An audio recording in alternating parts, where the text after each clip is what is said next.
Taste the Daily. Chennai பெரம்பூரில் பெண் காவலர் தூக்கிட்டு தற்கொலை செய்து கொண்ட விவகாரத்தில் மர்மம் இருப்பதாக அவரது குடும்பத்தினர் சந்தேகம் எழுப்பியுள்ளனர்.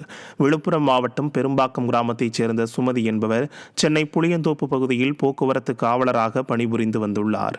இவர் சில நாட்களாக மன உளைச்சலில் இருந்ததாக கூறப்படும் நிலையில் தூக்கிட்டு தற்கொலை செய்து கொண்டுள்ளார். இந்த நிலையில் காவலர் சுமதியின் உயிரிழப்பில் மர்மம் இருப்பதாக அவரது குடும்பத்தினர் சந்தேகத்தை எழுப்பியுள்ளனர். ஸ்டாலின் மாடல் திமுக ஆட்சியில் அளவுக்கு அதிகமான பணிச்சுமை காரணமாக காவல்துறையினர் தற்கொலை செய்து கொள்வது தொடர்கதையாகியுள்ளது. திருவாரூர் அரசு மருத்துவக் கல்லூரி மருத்துவமனையில் ஸ்டாண்ட் பற்றாக்குறை காரணமாக நோயாளிக்கு செலுத்த வேண்டிய குளுக்கோஸ் பாட்டிலை ஒருவர் கையில் ஏந்தி நிற்கும் அவலம் அரங்கேறியுள்ளது.